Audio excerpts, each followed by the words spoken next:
to the BS Spooktober, where we are doing 31 Days of Halloween. I'm Brittany. I'm Steven. And today we are talking about Halloween number 7, also known as Halloween H2O, which is the return of Jamie Lee Curtis, which is very exciting.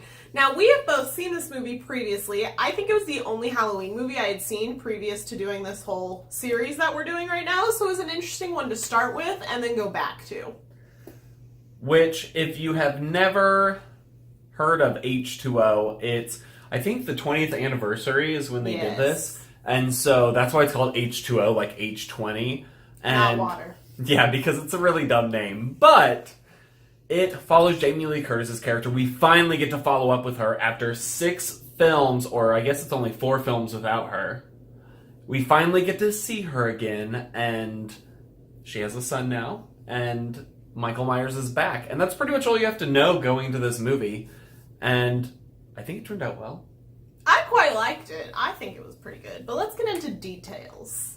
So like Steven said, for the plot of this one, Laurie is in hiding, essentially. Like, she's basically faked her death and has become a new person, a secret identity, and she has a son to escape the Michael Myers curse and him following her and trying to kill her. And then, Michael figures out where she is, and that's how this gets kicked off. And of course, her son has grown up hearing the stories and everything, but doesn't quite believe it, which is always a fun little horror trope of the there's no way that's real, and then they get attempted stabbed in the face. Which I definitely think the plot was more interesting than some of the last ones, because it did not try to be anything more than what it needed to be, which was people trying to not get killed by Michael Myers. But I think a reason why this film is an edge above some of the last ones we've watched is that you actually care about some of these characters and are able to get invested in them, and I think a large part of that is due to Jamie Lee Curtis. And so we also have quite a few big names in this movie. You've got LL Cool J, Joseph Gordon-Levitt, Josh Hartnett, Michelle Williams. What? There's a lot of them, and I think that Jamie Lee Curtis as Laurie does a good job. I think it's far past due that she should have shown up again. They kind of wrote her out because I think she stepped away from the franchise originally, and so they had to figure out different people, but they're always connected to this character that she plays in this film. And so finally actually getting to see that character, I think, makes the story a lot more worthwhile. She also had quite a bit of development from the first time we saw her in the first film back in 1978 to 1998. You can definitely tell how far she's come and how much she's grown as a character, even though they don't spend a lot of time establishing that. You can just tell in the way that she responds to things or behaves around things. And one of the interesting things about this film is that it almost ignores the previous films, except for the very first one, which I don't know if that was a thing they set out to do like they are with the new one. The very, very new one that's not out yet, they're only paying attention to the first film, and all of the rest are not canon in the context of the newest film. However, this one, I don't know if that was a same story for it, and the reason I'm confused is because she has a daughter in this series in a previous film that just doesn't get mentioned or cared about. But now she has a son, and they live together, and she is protecting him with her life, but the daughter doesn't matter. Which, I guess if we're following the timelines of the movies, actually, as I'm thinking of it, because Jamie, if she had Jamie, and we jump 17 years later from the original event in this film, I feel like the last film, she was 17, wasn't she? About. She was old enough to have a child. Mm-hmm. Spoilers, go watch our other review before we get further into this.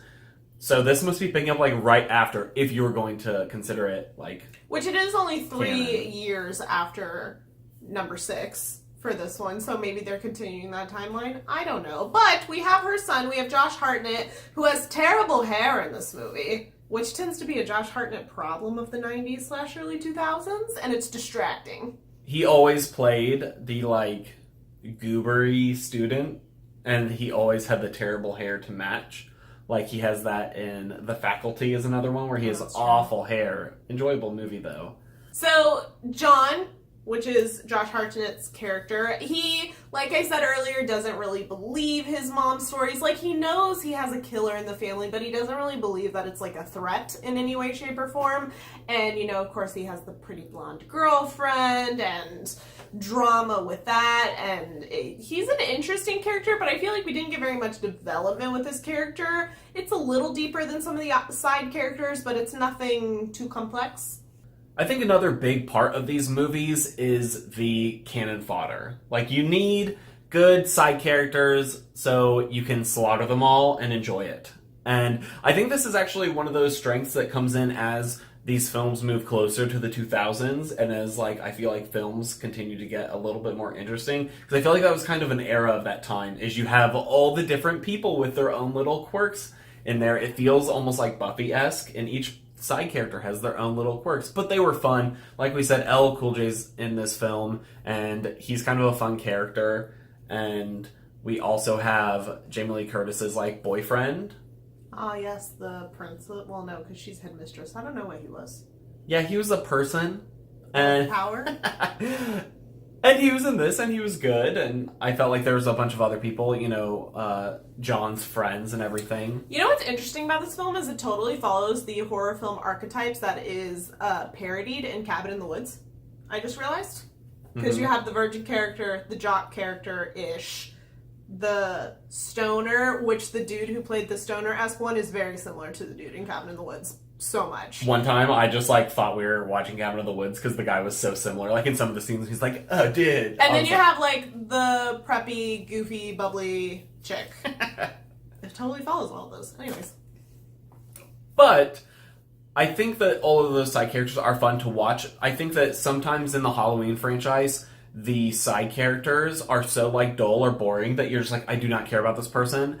And they spend, like, a weird and unordinary amount of time for the movie on these people, and I think this film actually balanced it well with these characters. You got their little moments to shine, or their moments for their deaths to shine, and they didn't overplay them. With that being said, I think too many survived. And of course, to round out our character list, we have Michael Myers. I have some things to say about this.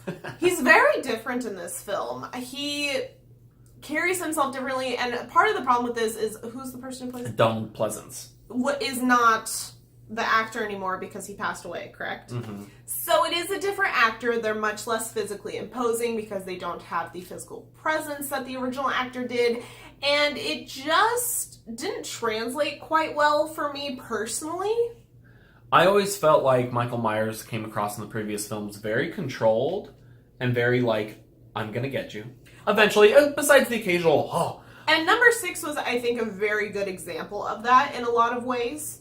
Whereas this one, actually, there were several times where it almost felt like Michael was huffy when people were avoiding him. Where he's like, attitude, man. Like, you could tell he was making this face underneath his mask, just like, I'm pissed. Which, let's segue into the mask a little bit, because this mask is awful. I was reading that apparently they had a different mask that they switched halfway through, and had to reshoot scenes because of it. But yeah, like, the eye holes are too big, and they're, like, a little too far down, like, here. So it actually looks like he has an expression for a lot of the movie, which should not be the case. But it just looks goofy. He kind of has a little duck face, and I was saying that it looks a little bit like it's not a mask. It looks like a paper mache head, like a solid, like, hard mask. It was pretty interesting, but I definitely think it made him look a little goofy, especially in some scenes. When he was further back in, like, the dark, it was that good silhouette and creepy, but as soon as you got up close, you saw that they had, like, penciled in the eyebrows or something on the mask, and it was just like... I think because this was the very first Halloween movie I was ever introduced to, I didn't understand the hype around Michael Myers, because this Michael Myers was not super intimidating to me. Like, it was borderline goofy in quite a few scenes. Like, even ones where he's, like, creeping in the background, like, which is his signature. There were ones where he's, like, popping in frame and popping out. Like, you see me, you don't see... Like, it was comical in a way. There was a level of comedy. It felt like if here's later Screams, like, full-on comedy, like Scream 1 is here, where it's, like, still comedy, but definitely horror as well. And then this one, and, like, all the Halloweens are over here, and this one felt like it was, like, here.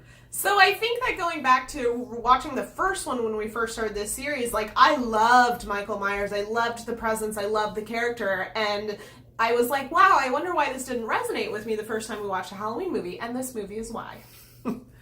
That being said, I do think that some of the kills were fun. I agree. And I did think that the way he killed people was a little bit more in line after, I think it was number 5 or 6. It was number 6 that got a little crazy. Like, he was, like, doing crazy impaling things and stuff like that. I told Steven he was in his, like, kink experimentation phase.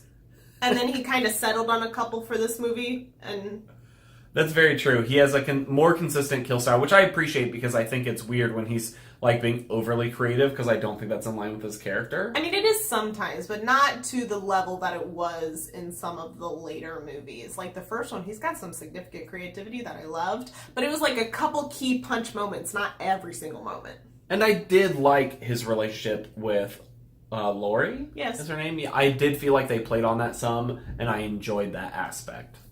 There are a couple elements that we've talked about in like every single movie because in some of these films they have actually been pretty garbage. And one is the music. This is the first Halloween film that has like a noticeable like orchestra. They actually got a score made for this film. And I think it pays off. Most of the music had better touches, or there were times where you had the little mix-ups on a familiar theme. And I felt like the music was a lot better on this one. Another aspect of these films that has really struggled, I think from like 2 all the way through 6, has been the pacing. Sometimes it's been really bad, sometimes it's been downright boring, and I would say like 3 was borderline unwatchable because of how garbage it was. 3 and 4, man. But I actually found that the pacing in this one was pretty good. I was definitely engaged throughout this entire movie. There was no point where I was like, oh, when are we going to get to the next part? Or if it was like a micro, like 10 seconds instead of like a 2-minute scene. Yeah, I felt like they balanced the Michael's killings with the character drama, with the funnier parts. I felt like it actually meshed pretty well on this one. And I think a big reason that it's better in this is because they do develop the side characters a bit more and give them more of a base characterization, whereas in the previous ones they didn't do that. So when it's just on the side characters, you don't give a crap. Whereas in this one, when it was on the side characters, I was like, ooh, what's gonna happen? I think that was a big reason why the pacing was better.